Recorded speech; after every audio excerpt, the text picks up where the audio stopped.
Bueno, buenos días a todos. Hoy tenemos a Esteban Austin con nosotros. Él fue misionero acá en Argentina durante varios años. Después trabajó con el ministerio del IBIT, que es el eh, Instituto Bíblico Internacional de Texas. Él lo fundó, así que fue pionero en el trabajo en lo que es Zoom, que ahora maravilla a todo el mundo. Cuando lo empezó, la gente realmente no sabía lo que era. Así que hoy tenemos la posibilidad de escucharlo. Vamos a orar por él. Padre, gracias por este momento que tenemos para escuchar tu palabra. Pedimos que realmente Esteban pueda dirigirnos con algo de tu palabra, Señor, de la Biblia, que podamos meditar en lo que escuchamos y buscar cómo aplicarlo. Pedimos que estés con todos nosotros ahora, Padre. En nombre de Jesús. Amén. Amén. Gracias, Tomás, y gracias a todos. Muy buenos días a todos. Es un placer estar con ustedes nuevamente. Y como dije la vez anterior, ver algunas caras conocidas y muchas más nuevas. Gracias por el placer de estar con ustedes. Y también gracias a Cristian por haber leído Ezequiel 37, 1 al 14. Si quieren volver a ese pasaje, si no lo tienen abierto, vamos a ir comentando y hablando de esta historia. No sé para cuántos era la primera vez que tal vez leyeron esta historia. ¿Alguien levante la mano si fue la primera vez que escucharon esto? Nadie, ya, todos, ok, bueno.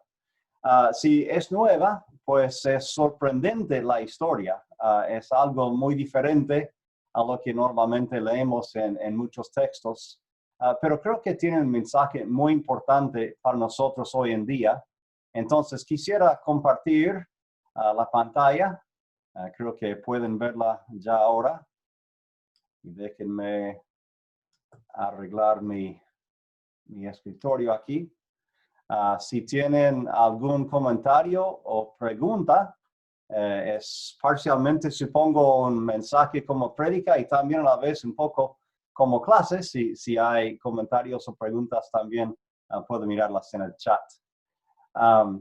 Bueno, en Ezequiel 37, el trasfondo es que la nación de Israel, después de dividirse en dos, en la nación del norte de Israel, la nación del sur de Judá, ambas partes de la nación fueron infieles a Dios. En el año 721, Asiria vino y llevó cautivos a la nación de Israel, al norte. Entonces se fueron 10 de las 12 tribus y jamás volvieron. Realmente no sabemos exactamente lo que pasó después con esas naciones, esas tribus. Y después, como 130 años después, en 586 antes de Cristo, pues Babilonia vino y conquistó la ciudad de Jerusalén, destruyó el templo y llevaron cautivos a muchos de la nación de Judá.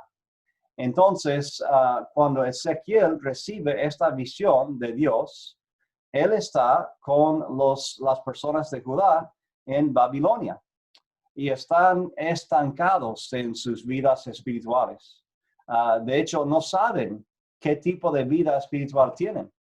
Me imagino que están orando, que están leyendo la ley, pero están preguntándose si su historia como nación independiente, como pueblo de Dios, ha terminado.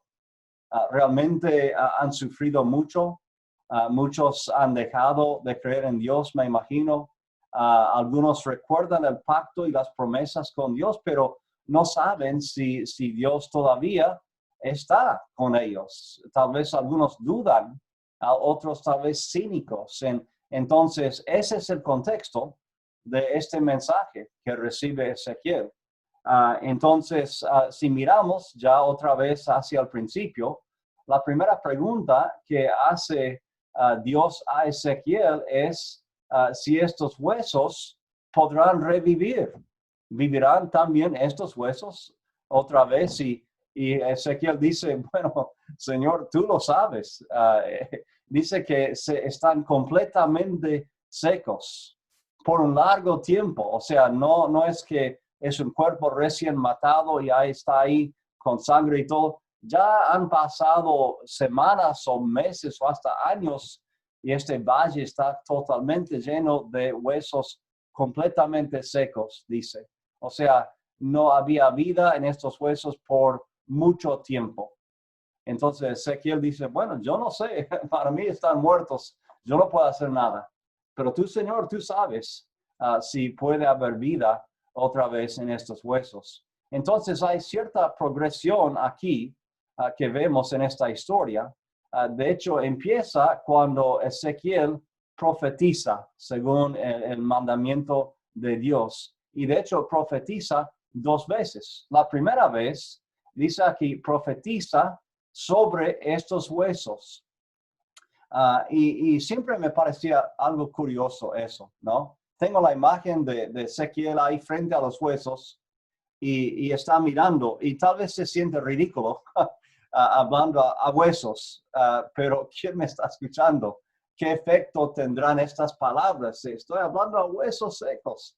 Y me hace pensar en las ocasiones cuando Cristo en los evangelios fue a resucitar a las personas muertas, como el hijo de la viuda de Naín, la hija de Jairo en Capernaum, Lázaro, por supuesto. Y dice que cuando Jesús, por ejemplo, en la historia de la hija de Lázaro, cuando él dijo que solamente estaba dormida, pues dice que empezaron a burlarse de él algunos y los echó de la casa. O sea que es un poco tonto hablar a huesos esperando vida, ¿no? Pero en las 3 historias, cuando habla a las personas muertas escuchan y se levantan y ya siguen con vida. Me gustó el comentario una vez de alguien que dijo que no sabemos cómo Cristo se portó en los servicios fúnebres, porque cuando Él llegó se acabó el servicio, porque resucitó a las personas.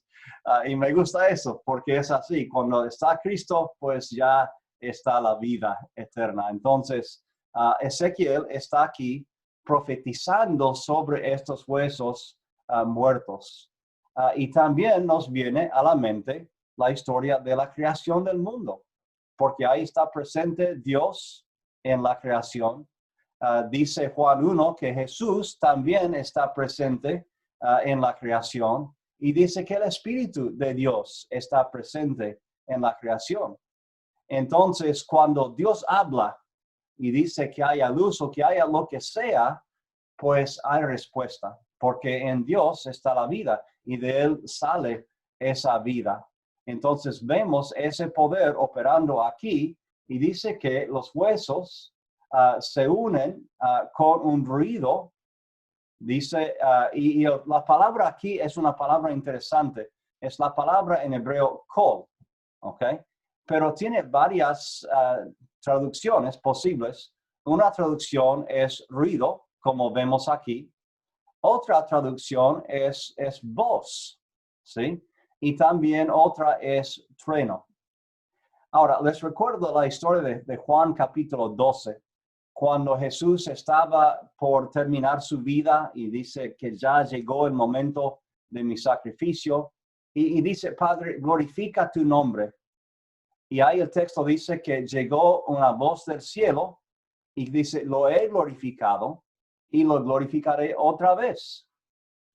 Y lo interesante es lo que sigue, porque nosotros leyendo sabemos que fue Dios hablando del cielo, entonces es una voz del cielo que es Dios. Otros dicen, no, fue un ángel que habló. Y otros dicen, había tronado. O sea, la misma ocasión, pero se escuchan cosas diferentes. Y todo es según esta palabra. Había un call, ¿sí? Una voz, un trueno, un ruido. Y aquí es la misma palabra. Había un ruido en respuesta a la voz del cielo, de Dios, ¿sí? De la voz de profecía que tenía literalmente Ezequiel. Entonces dice también había un terremoto que sacudió la tierra. Y es interesante notar que es la misma situación en la resurrección de Jesús, que antes de que Él resucitó, pues había un terremoto. ¿Y qué pasó? Salió vida de la muerte. Entonces, en este pasaje hay ecos conectándonos con otros pasajes y otras historias de vida de Dios. Y siempre es lo mismo. Siempre está Dios, siempre está Cristo, siempre está el Espíritu de Dios proveyendo esta vida. Y después dice en versículo 8, luego aparecen tendones y les sale carne y se recubren los huesos de piel, pero dice, pero estaban sin aliento todavía. Interesante esa aclaración, porque ya profetizó, ya llegó la palabra y hubo respuesta, ya hay cuerpos enteros listos, pero no hay movimiento, no hay vida todavía. Y es una aclaración importante, que no hay vida sin el Espíritu de Dios. Aunque haya un cuerpo, aunque haya apariencia de vida, pues no hay vida sin el Espíritu. Entonces dice que por segunda vez, versículo 10, profetizó Ezequiel aquí, y dice que les entró aliento de vida, y la palabra ruach aquí en hebreo es la misma palabra para viento o para espíritu. Entonces, cuando llega el viento de Dios, llega el Espíritu de Dios, y otra vez hay ecos de la historia de Pentecostés. ¿Qué pasó? Están ahí los creyentes en el aposento alto, tal vez hasta en el templo es una posibilidad. ¿Y qué pasa? Llega un viento y después llamitas de fuego aparecen sobre las cabezas de las personas y llega el Espíritu Santo a los creyentes. Y se les ofrece la vida eterna a través de Jesús, recibiendo el Espíritu en el bautismo. Y otra vez, ¿qué pasa? Hay una vida nueva que viene de Dios. Entonces, vemos que en muchas ocasiones en la historia del mundo, pues llega el Espíritu de Dios, como en la creación, y hay vida y resultados. Aquí en esta historia llega a Israel el Espíritu de Dios y hay vida, resurrección después. A Jesús llega el Espíritu en su bautismo y opera con ese Espíritu en todo su ministerio, y al final Dios lo resucita a través de ese Espíritu, y finalmente llega el mismo Espíritu con la misma vida a la iglesia. ¿Sí? Es un patrón en la historia de la Biblia que Dios siempre manda su Espíritu y a través del Espíritu vida. Y es lo que queremos resaltar esta mañana. Y dice que los huesos reviven y se ponen de pie, un ejército numeroso, o sea, listos para salir otra vez con la misión de Dios. Y Dios aclara en la última parte del pasaje que Israel son los huesos, el Espíritu se pone, o sea, el Señor pone su Espíritu en ellos y viven y vivirán luego en su propia tierra. Ahora, pensamos otra vez en la situación original. Ezequiel recibe la visión estando en Babilonia en el cautiverio, pero si recordamos bien la historia, había un tiempo de 70 años, más o menos de 586 a 515 antes de Cristo, cuando los israelitas vivían en exilio en Babilonia.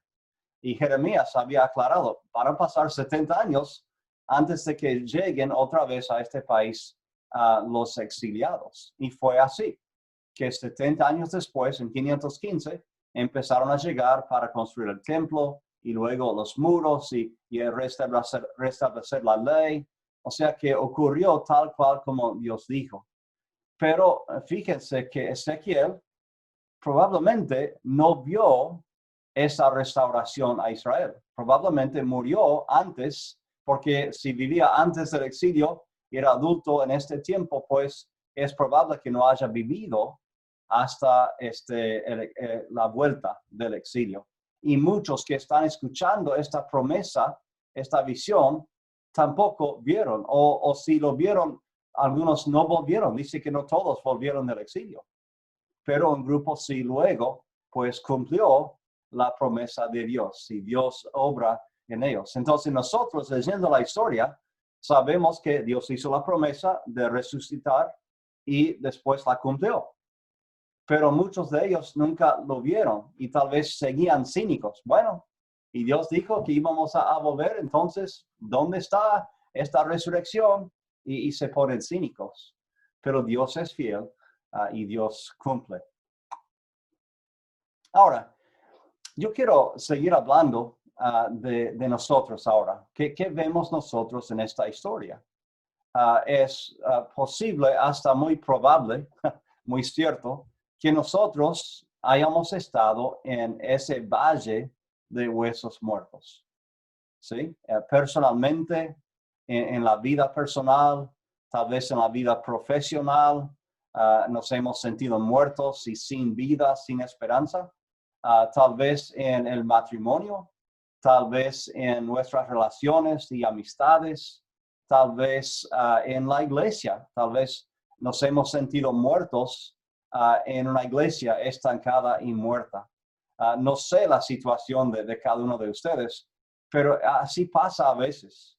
Nos sentimos muertos y pensamos, ¿habrá vida otra vez aquí?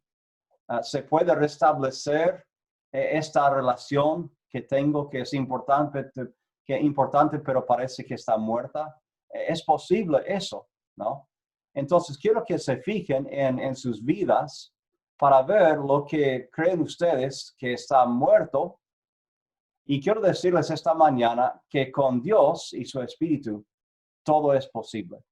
Dios puede resucitar a cosas y personas y situaciones muertas. ¿Sí? Lo ha hecho muchas veces y lo va a hacer otra vez. Y sabemos que al final, en el juicio final, todos seremos resucitados. Pero nosotros, siendo humanos, queremos la resurrección ahora, ¿no? Queremos ver vida otra vez aquí. Bien, entonces yo quiero compartirles esta imagen. Cuando hablamos de este proceso, decimos, ok, yo quiero esta resurrección, pero ¿cómo? ¿Cómo es que puedo llegar a resucitarme o ser resucitado? Y hay cierto patrón aquí que vemos en la Biblia cuando Dios restaura o resucita algo, ¿ok? Y siempre empieza con el Espíritu de Dios, ¿sí? En la creación, en esta historia con Cristo, con la iglesia, Él siempre manda primero su Espíritu, que en su forma más sencilla es la presencia de Dios. Entonces, teniendo el Espíritu, tenemos Dios con nosotros y en nosotros. Es la promesa que hizo Pedro en Hechos 2:38. Si ustedes se bautizan, se arrepientan, pues llegarán a recibir el Espíritu. La presencia de Dios en ustedes. Y esto para los israelitas era algo bastante raro porque jamás lo habían vivido de esa forma. Pensaban en Dios en el tabernáculo, pero no podían entrar ahí. Pensaban en Dios en el templo, un lugar fijo ya, pero no podían entrar muchos hasta ahí. Pero cuando llegó el día de Pentecostés, la imagen es de que la presencia de Dios sale del lugar santísimo en el templo y va y entra a los cristianos. Entonces ya son lugares santísimos portátiles, ¿sí? Porque todos llevan la presencia del Espíritu dentro de ellos. Y es un concepto para nosotros ya bastante familiar, pero para ellos era nuevo. ¿Cómo que yo soy el lugar santísimo? Yo soy el templo de Dios, ¿no? No solamente Dios vive cerca o en mi barrio, sino que vive dentro de mí. Pero es como opera Dios. Él ya entra a nosotros y ya nos infunde con su presencia. Después, llega la vida de Dios con su presencia, obviamente, porque Dios está vivo. Entonces, su vida ya está en nosotros. No es solamente mi vida, mis pensamientos, mis ideas, es la vida de Dios. Y con esa vida llegamos con la esencia de Dios, que es el amor. Dios es el amor. Entonces, si Él está en nosotros a través de su Espíritu, pues tendremos su amor, que otra vez es diferente que el amor humano, que es fallado, que no siempre se porta como debe. Pues este es el amor de Dios operando en nosotros y a través de nosotros. Y con esa vida y amor, pues llega el poder de Dios, ¿sí? Y después aquí del poder, pues Dios quiere hacer obras que son suyas. Otra vez, no nacen de nosotros. Estas son obras que Dios ha puesto y por eso se van a lograr, porque son de Dios. Y finalmente todo esto resulta en el fruto de Dios. Ahora, yo quiero destacar que es un proceso que empieza con Dios y su Espíritu. Y si seguimos en Dios, si Dios sigue en nosotros, nos nutre Dios y cumple naturalmente esta idea. Y tengo aquí la imagen de un árbol de manzanas, ¿sí? Que parece estar listo para la cosecha. Muchas manzanas aquí que crecieron naturalmente de las ramas, ¿sí? Y me gusta esa imagen. Ahora les muestro otra imagen. ¿Qué ven aquí en esta imagen? ¿Qué es diferente de esto? A ver, ¿alguien ve algo raro?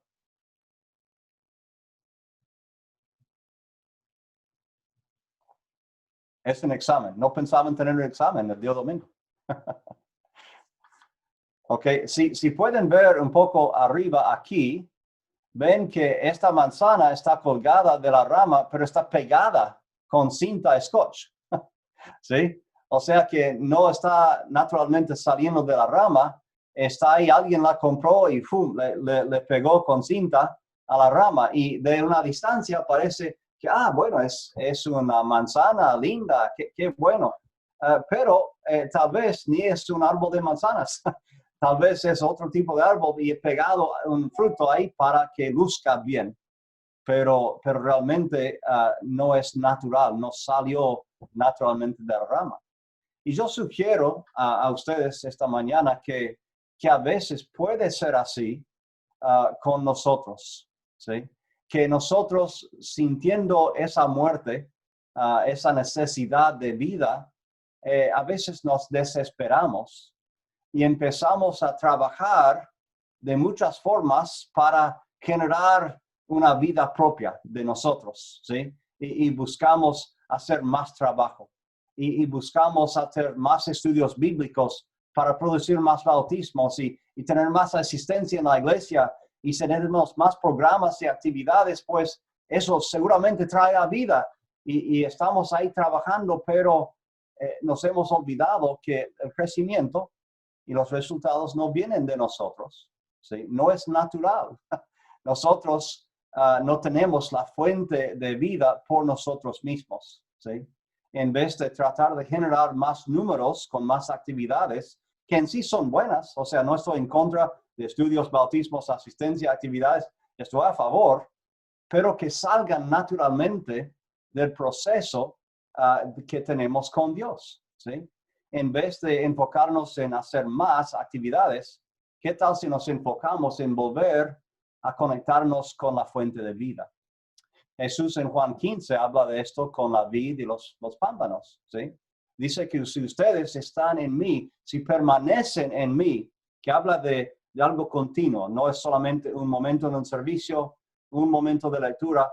Permanecer en Cristo es estar conectados con la vid, con la fuente de vida, todo el tiempo, ¿sí? Y si permanecemos en Cristo, dice que habrá fruto. No podemos evitarlo. Si estamos en Cristo, habrá fruto y de sobra. Pero dice, aparte de mí, nada pueden hacer. ¿Sí? Si ustedes se apartan de mí, por más lindos que sean en el momento de apartar, esta manzana se ve bien aquí, pero démosle una semana a ver cómo se ve sin esa vida fluyendo, ¿sí? Va a ser pudrida, va a ser arruinada. Y dice Cristo, si se apartan de mí, nada pueden hacer, se marchitarán, serán echados al fuego, ¿sí? Entonces, otra vez, el énfasis debemos poner en permanecer en Cristo, con todo lo que implica. Permanecer orando, permanecer leyendo la palabra, o sea, realmente cada día mirando a Dios para ver qué es lo que Dios quiere que hagamos, qué es lo que Dios está haciendo ese día y cómo podemos acoplarnos a su voluntad donde estemos. ¿Sí? Y si nos quedamos en Dios, si permanecemos en Cristo, Él promete resultados, Él garantiza esos resultados. ¿Okay? Entonces, buscamos el Espíritu y después viene su vida, su poder, sus obras y sus resultados. Ahora es interesante notar que en las varias descripciones de vida en la Biblia, Cristo muchas veces tiene estas cosas también. Cristo es la presencia de Dios. Cristo es vida de Dios. Cristo es el amor de Dios. Cristo muestra el poder de Dios. Cristo es la obra de Dios y Dios obra a través de él. Entonces, otra forma de decir esto es que si conocemos a Cristo, si nos enfocamos en eso, pues tendremos a Él en nosotros por medio del Espíritu y seremos como Él. ¿Sí? Será natural. Estaremos seguros de dar fruto. Yo quiero sugerir que este pasaje nos puede aliviar mucho. ¿Sí? Porque a veces, especialmente en el ministerio, en la iglesia, nos sentimos impotentes a veces, nos sentimos frustrados cuando no logramos los resultados que queremos, o en el matrimonio o en las relaciones personales. Pensamos que ya estamos esforzándonos todo y no pasa nada. Y Dios nos dice, tranquilo. Hay un pasaje que me gusta de Marcos 6:31, cuando en el ministerio los apóstoles estaban cansados y ya gastados. Y dice Cristo ahí, vengan conmigo ustedes solos a un lugar tranquilo y descansen un poco. Yo creo que la misma invitación nos da Dios en esta mañana. Dice, bueno, yo sé que ustedes quieren todo lo mejor. Yo sé que ustedes quieren vida, quieren resultados. Y Dios dice, tranquilos, yo estoy aquí. Yo jamás he salido a ninguna parte. Mis metas, mi poder, mi amor, todo está activo. Vengan a mí, descansen un poco. Sí, tranquilos. Si ustedes están en mí, pues yo les daré todo lo demás. Sí, habrá resultados, habrá vida de nuevo. Estos huesos de relaciones o oportunidades muertas, estos huesos podrán revivir. Es posible. ¿Sí? Oramos. Gracias, Señor, por estas promesas. Gracias por tu Espíritu que vive en nosotros y nos da vida. Señor, esta mañana pedimos tu presencia, pedimos tu vida, pedimos tu amor, tu poder. Queremos hacer tus obras y tener el fruto que tú deseas. Señor, como dijo Dios a Ezequiel y Ezequiel a Dios en capítulo 36, danos un nuevo corazón. Infunde en nosotros un espíritu nuevo. Quítanos los corazones de piedra que haya y pon un corazón de carne en nosotros. Infunde tu espíritu en nosotros y haz que sigamos tus preceptos. Queremos que seas nuestro Dios y seremos tu pueblo. En el nombre de Jesucristo pedimos todo esto. Amén. Gracias, hermanos y hermanas. Que el Señor los bendiga.